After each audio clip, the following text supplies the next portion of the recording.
하나님의 말씀은 구약성경 학개서 1장 1절로 6절입니다. 구약성경 1310면입니다. 구약성경 1310페이지입니다. 학개 1장 1절로 6절입니다.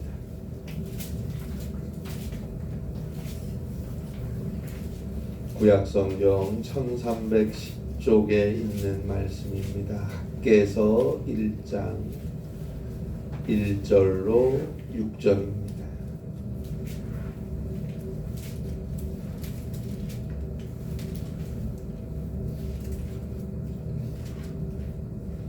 구약성경 1310페이지 학개서 1장 1절부터 6절입니다.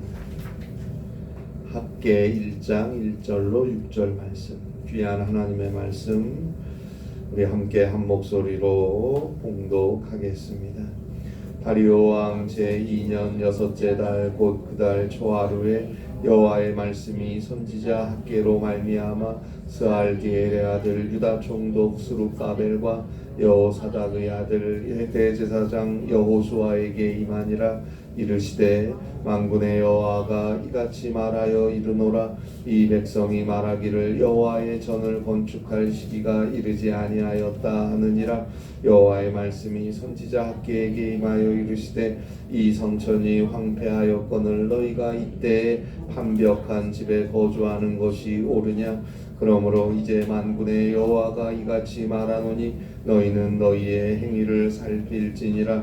너희가 많이 부릴지라도 수확이 적으며 먹을지라도 배부르지 못하며 마실지라도 흡족하지 못하며 입어도 따뜻하지 못하며 일꾼이 싹을 받아도 그것을 구멍 뚫어진 전대에 넣음이 되느니라. 아멘.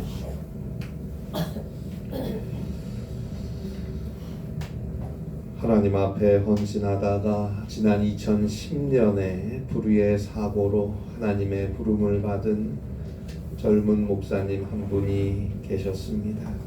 조원재 목사님인데요.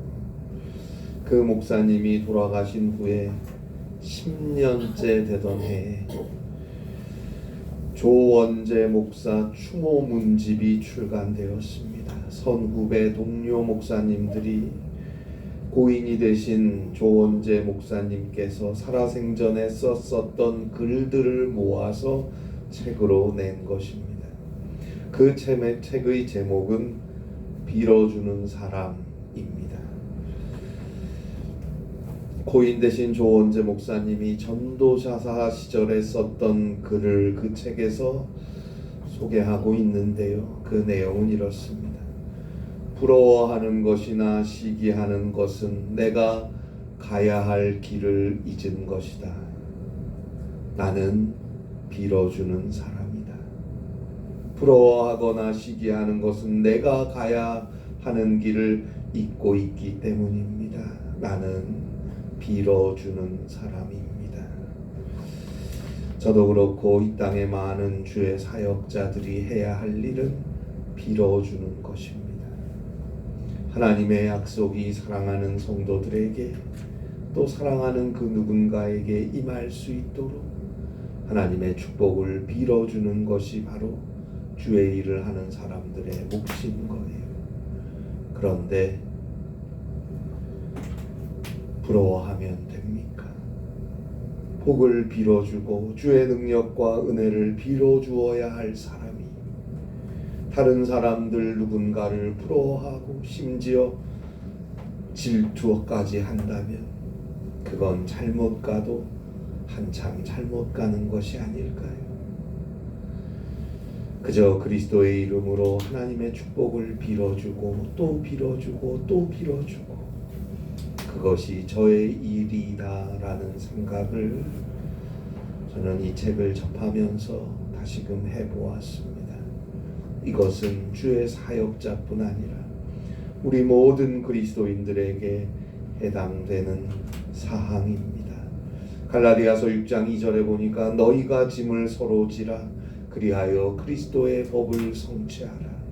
서로가 서로의 짐을 나누어 지고 서로가 서로를 위하여 기도하고 손잡고 함께 일어서는 것, 그것이 그리스도의 법을 성취하는 삶이고, 그렇게 서로 사랑하는 것이 요한복음 13장 34절에서 예수님이 우리에게 주신 새로운 계명입니다. 그래서 로마서 12장 15절 말씀대로 즐거워하는 자들과 함께 즐거워하고 우는 자들과 함께 우는 것입니다. 언제까지 괜한 오해와 시기와 또 부러움에 또 괜한 분노와 욕심에 살아가야겠습니까? 베드로전서 2장 9절입니다. 너희는 택하신 족속이요 왕같은 제사장들이요 거룩한 나라요 그의 소유가 된 백성이다. 너희는 택하신 족속이고 왕같은 제사장들이다. 우리는 모두 그리스도 예수 안에서 하나님의 축복을 빌어 주어야 하는 제사장들 아닙니까? 우리는 빌어주는 사람입니다. 지금 우리의 모습은 어떤가? 빌어주는 사람으로 살고 있는지, 모든 일을 주님의 뜻을 따라 하려고 하고 있는지. 오늘 성경 학개 1장 5절입니다. 그러므로 이제 만군의 여호와가 이같이 말하노니 너희는 너희의 행위를 살필지니라. 너희는 너희의 행위를 살필지니라. 마태복음 6장 33절 말씀대로 우리는 먼저 그의 나라와 그의 의를 구하며 살아야 합니다. 마태복음 6장 33절입니다. 그런즉 너희는 먼저 그의 나라와 그의 의를 구하라. 그리하면 이 모든 것을 너희에게 더하시리라. 가지고 누리고 즐기고 뽐내는 것들 바라보고 그것 잡으려고 살지 말고 먼저 그의 나라와 그의 의를 구하라. 여기서 먼저라는 말의 헬라어는 프로토인데 영어로는 first입니다. first, 첫 번째로, 순서상 첫 번째라는 뜻이에요. 순서상 첫 번째로 선택하며 살아가야 한다는 뜻입니다. 그리하면 하나님께서 우리의 필요를 부족함 없이 채워주시겠다고 약속하셨습니다. 그래서 다윗은 시편 23편 1절에서 여호와는 나의 목자이시니 내게 부족함이 없으리로다 고백하고 있어요. 여호와는 나의 목자이시니 내게 부족함이 없으리로다. 나는 더 이상 바랄 것이 없습니다. 그분이 나의 목자 되시는 그분이 때를 따라 나를 푸른 풀밭과 쉴 만한 물가로 인도하시기 때문입니다. 때때로 내가 사망의 계곡을 지나가야 하겠지만 두렵지는 않습니다. 주께서 나의 목자가 되셔서 나와 함께 가시니까요. 그가 막대기와 지팡이로 나를 안전하게 지켜주실 테니까요. 나는 오직 하나님을 따라갑니다. 먼저 주의 나라와 주의 의를 구하며 살 뿐입니다. 그리고 우리가 만나는 사람들을 위해 주의 축복을 빌어주며 사는 것입니다. 그의 길을 하나님께서 부족함이 없는 삶으로 인도해 가실 것입니다. 오늘 우리가 보는 학계에서 바로 이러한 신앙인의 선택에 관해서 우리에게 말해주고 있습니다. 그런 선택의 삶을 살고 있는지 너희는 너희의 행위를 살필지라 주님이 말씀하고 있습니다. 오늘 성경 학계에서 1장 1절입니다. 다리오 왕 제2년 6째 달 곧 그 달 초하루에 여호와의 말씀이 선지자 학개로 말미암아 스엘디엘의 아들 유다 총독 스룹바벨과 여호사닥의 아들 대제사장 여호수아에게 임하니라. 이르시되, 자, 다리오 왕 제2년 6째 달 곧 그 달 초하루에 하나님의 말씀이 전해졌다고 하는데요. 다리오 왕 제2년 6째 달 곧 그 달 초하루는 오늘날 시간으로 계산하면 기원전 520년 8월 말경에 해당하는 것입니다.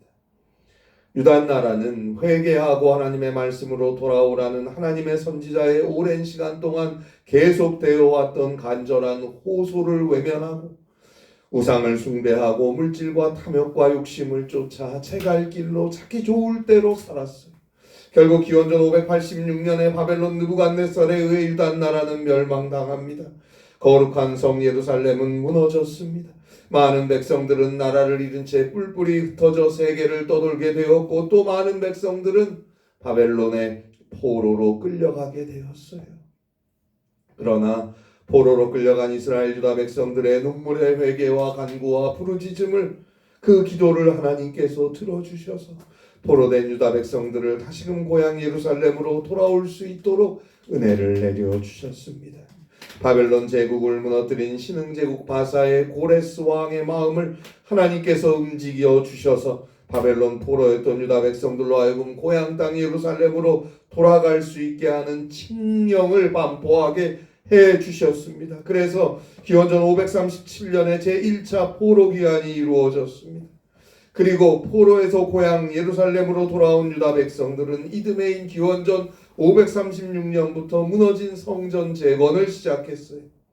그런데 사마리아의 방해와 주변의 음모로 인해서 성전 재건이 멈추게 됩니다. 언제까지 멈추었나요? 바로 오늘 성경 학계 1장 1절에 나오는 다리오 왕 제2년까지 16년 동안 성전 건축은 중단되었습니다. 에스라 4장 24절입니다. 이에 예루살렘에서 하나님의 성전 공사가 바사왕 다리오 제2년까지 중단되니라. 마찬가지로 오늘 성경 학계 1장 1절이죠. 다리오 왕 제2년 여섯째 달 곧 그 달 초하루에, 성전 재건이 중단된 지 16년이 지난 시점에 학계로부터 하나님의 말씀이 전해지는데요. 오늘 성경 학계 1장 1절은 다리오 왕 제2년 여섯째 달 곧 그 달 초하루라고 말하죠. 오늘날의 달력으로 기원전 520년 8월 말이라고 말씀드렸죠. 그러나 분명한 것은 고대 그 당시의 시간 계산으로는 여섯째 달 초하루였다는 것입니다. 즉 그 당시 달력으로는 초하루 1일이었어요. 많은 예루살렘에 있는 유다 백성들이 비록 무너져버린 예루살렘 성전이지만 초하루 1일에 월삭을 드리기 위해 무너진 예루살렘 성전터에 모여 있었을 것입니다. 따라서 오늘 성경 학계를 통해서 주어지는 하나님의 말씀은 정치 지도자였던 유다 총독 수룹바벨과 종교 지도자였던 여호수아에게 전달되는 메시지였지만 이미 그 자리에 많은 유다 백성들이 하나님께 예배하러 모여 있었으니까 많은 유다 백성들이 직접 들을 수 있도록 전해지는 말씀이었다는 사실을 우리는 1절을 통해 알 수 있습니다. 그리고 이 말씀은 더 나아가서 바로 오늘 예수 믿고 구원받은 우리 그리스도인들에게 주시는 영원한 하나님의 진리의 말씀입니다. 귀 기울여 듣고 회개하고 믿음으로 순종해야 합니다. 거기서 새로운 은혜의 삶은 시작될 것입니다. 계속해서 오늘 성경 학계 1장 2절입니다. 만군의 여호와가 이같이 말하여 이르노라. 이 백성이 말하기를 여호와의 전을 건축할 시기가 이르지 아니하였다 하느니라. 그래요. 포로에서 고향으로 돌아온 이스라엘 백성들은 무너진 성전을 다시 지어보려고 했어요. 그러나 역부족이었어요. 모든 여건이 어려웠어요. 당장 포로에서 돌아온 예루살렘, 포로에서 돌아와서 마주한 예루살렘 땅은 황폐해 있어요.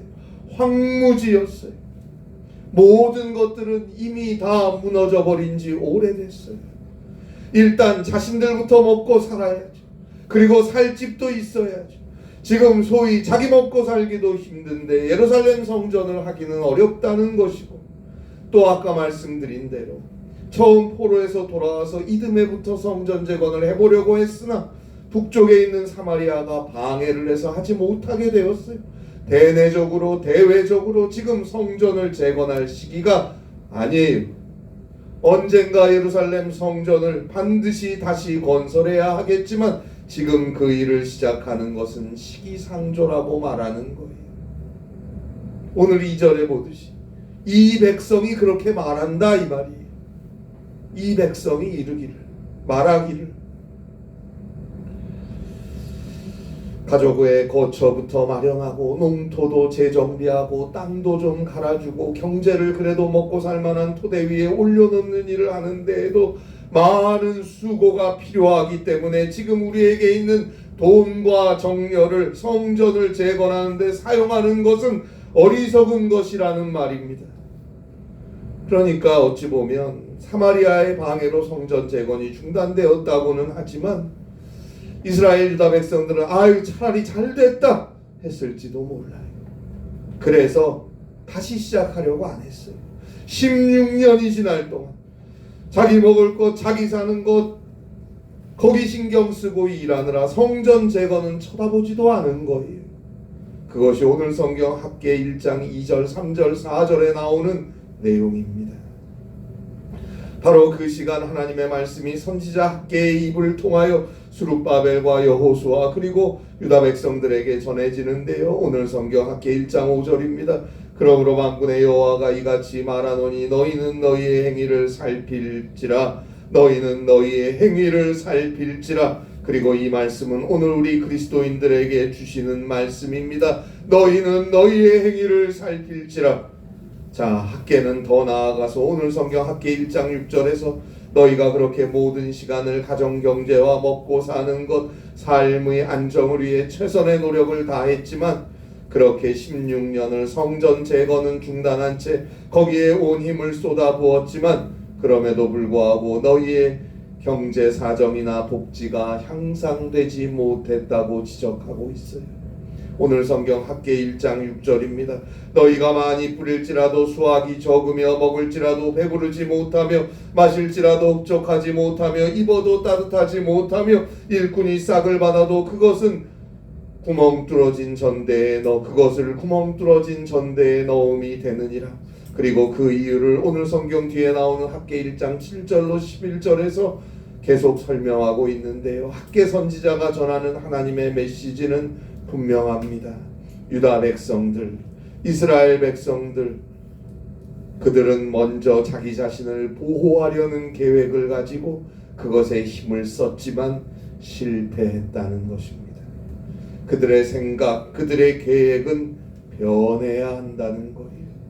그것은 자신들의 필요에서 하나님의 전이 필요하다는 것으로 생각이 바뀌어야 하고, 그래서 즉각적으로 성전 재건을 다시 시작해야 한다는 것입니다.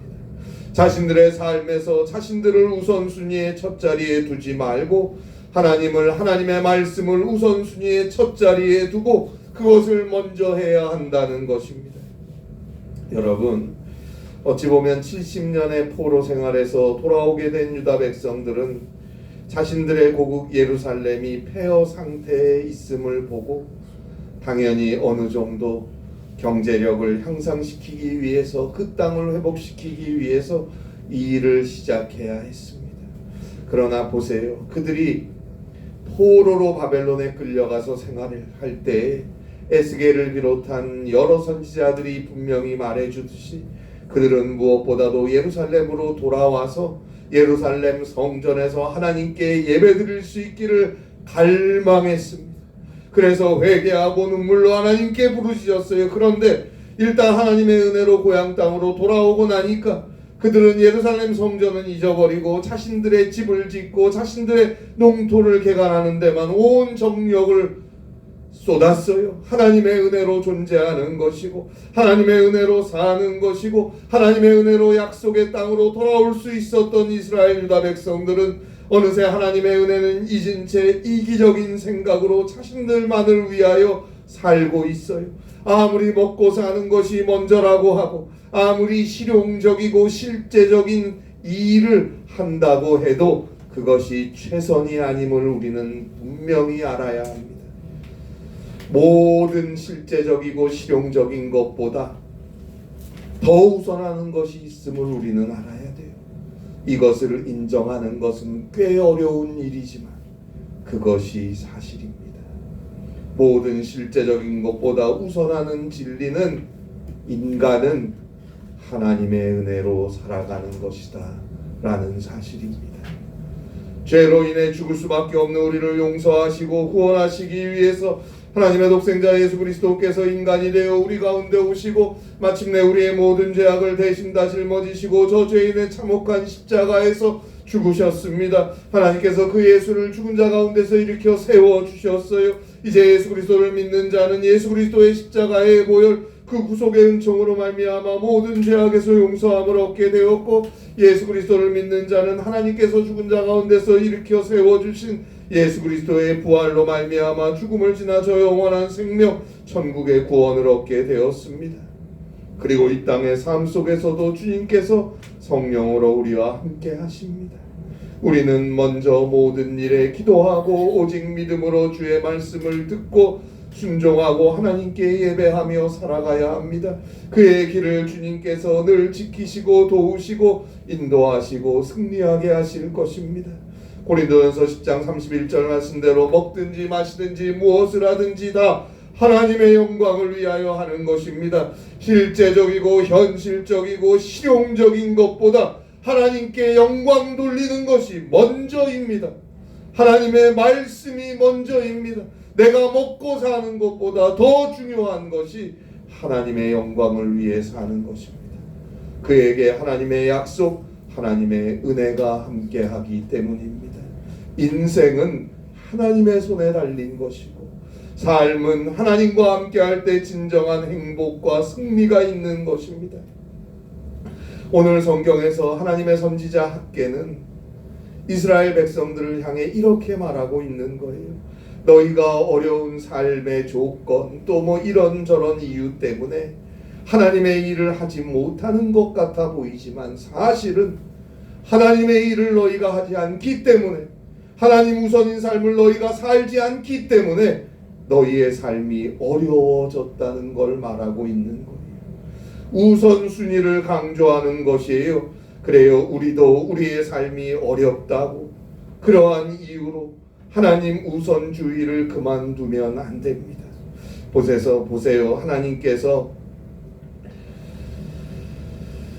학개를 통하여 이스라엘 백성들에게 지금 성전 재건을 다시 먼저 하라고 하시면서 재건하라고 하고 있는 성전은 솔로몬이 지은 것과 같은 크고 화려하고 웅장한 성전이 아니에요. 오늘 성경 뒤에 나오는 학개 1장 8절을 보세요. 너희는 산에 올라가서 나무를 가져다가 성전을 건축하라. 그리하면 내가 그것으로 말미암아 기뻐하고 또 영광을 얻으리라. 여호와가 말하였느니라.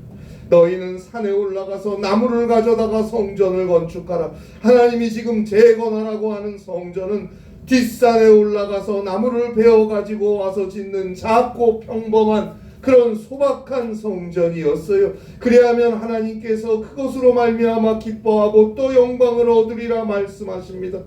그런데 그들은 9절에서처럼 그 나무들을 자기 집 짓는 데 가지고 가서 오늘 성경 학개 1장 4절에 나온 대로 자신들은 판벽한 집에 살면서 성전은 황폐한 채로 놔두고 있어요.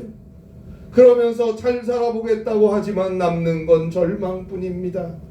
신명기 28장에 나오듯이 하나님의 명령을 지키지 않는 자, 하나님의 말씀에 불순종하는 자의 삶은 그 마지막은 후회뿐이고 절망뿐입니다. 그리고 보세요. 잘 생각해 보세요. 현실적으로 자기 일부터 한다고 하지만 실제적으로도 실용적으로도 자기 일보다 하나님의 일을 먼저 하는 게 맞습니다. 이런 거죠. 저들이 자기 집을 짓고 자기 먹고 사는 일 하느라 성전을 재건할 시간이 없다고 해서 지금 16년 동안 그 일을 안 하고 있는데, 이것은 마치 오늘 우리가 이것 때문에 저것 때문에 바쁘고 또 이런저런 이유로 하나님의 일 못하고 하나님의 영광을 위한 삶을 우선적으로 살 수 없다는 것과 같은 거예요. 그러면 계속해서 하나님의 영광과 하나님의 일을 위한 삶은 살 수 없을 거예요. 못 살지. 어떻게 살아요? 계속 못 살지. 그러나 우리가 하나님의 일, 하나님의 영광을 위한 삶을 먼저 살기 위해 주님께 기도하고 힘을 다하여 애를 쓰면 나의 일, 나의 삶을 위한 일은 어떻게 하든지 할 수 있을 것입니다. 이것이 하나님이 주시는 지혜입니다. 잘 생각해 보세요. 오늘 성경에 나오는 이스라엘 백성들이 지금 자기 일하고 자기 집 짓고 자기들 먹고 사느라 하나님의 성전 재건은 못한대요. 그럴 거예요. 못할 거예요. 그러나 그들이 먼저 하나님의 성전을 재건하는데 자신의 시간과 자신의 열심을 썼다면, 기도하고 하나님을 우선하는 일을 위해 힘을 다했다면 그들은 어떻게 해서라도 자기 집 지었을 것이고 어떻게 해서라도 자기 먹고 살 일을 하지 않았겠습니까? 어떻게든 자기 일은 하게 되어 있어요. 인생은 그런 거예요. 만에 하나 정말 하나님의 일 하느라, 하나님의 영광을 위해서 하느라 정말 자신의 일을 도저히 못했다면 하나님께서 그 삶을 책임지십니다. 더 복된 삶으로 반드시 인도해 주실 것입니다. 하나님께서 자신의 독자까지 아낌없이 내어주셔서 사랑하신 우리 일친데, 자신의 전부를 주어 우리를 용서하시고 구원하신 하나님께서 우리가 하나님을 사랑하여 하나님의 말씀을 우선하여 사는 믿음의 길을 갈 때 그 길을 은혜 가운데 지켜주시는 건 당연한 거 아닙니까? 그렇게 저 구원까지 우리를 인도해 가시는 것입니다. 해럴드 브라운은 지옥에 대해서 이렇게 말했어요. 지옥은 인간적인 의지의 자유가 가져다준 감수할 수밖에 없는 기념품이다. 지옥은 인간적인 의지의 자유가 가져다주는 감수할 수밖에 없는 기념품이다. 하나님이 정말 하늘처럼 존귀하게 인격적으로 사랑하셔서 우리 한 사람 한 사람에게 허락하신 자유의지를 더 이상 지옥으로 가는 길에 사용하지 마세요. 신명기 30장 15절 말씀대로 오직 생명과 복의 길을 선택해야 합니다. 하나님 중심, 하나님 말씀 중심, 하나님 우선인 삶, Jesus first인 삶을 사세요. 오직 기도하며 주의 말씀을 따라 믿음으로 하루하루 선택하며 나아가세요. 그리고 함께하는 사랑하는 동료들, 성도들 서로서로 주의 사랑을 나누고 위하여 함께 기도하고 축복하며 사세요. 하나님께서 반드시 그와 함께 하실 것입니다. 그의 길 위에 하나님의 은혜가 함께 하는 것입니다. 기도하겠습니다. 하나님 아버지, 주의 은혜로 구원받은 주의 자녀답게 늘 먼저 기도하며 주의 말씀에 귀 기울이며 주의 뜻을 따라 걸음을 내디딜 수 있는 우리 모두가 되게 하여 주시옵소서. 믿음 가운데 먼저 그의 나라와 그의 의를 구할 수 있는 능력이 우리에게 있게 하여 주시옵소서. 성령께서 우리의 믿음을 도우시고 우리의 길을 함께 하여 주시옵소서. 하나님께서 허락하신 이 귀한 삶을 주의 은총 아래서 주에게 영광 돌리며 주와 함께하는 복된 삶으로 살아갈 수 있는, 주님이 책임지시고 풍성하게 하는 귀한 삶을 살아갈 수 있는 사랑하는 우리 귀한 성도님들 되게 하시고, 언제나 하나님을, 그리스도를 바라보고 전하며 구원의 역사를 이루어가는 우리 세화교회가 되게 하여 주시옵소서. 예수님의 이름으로 기도합니다. 아멘.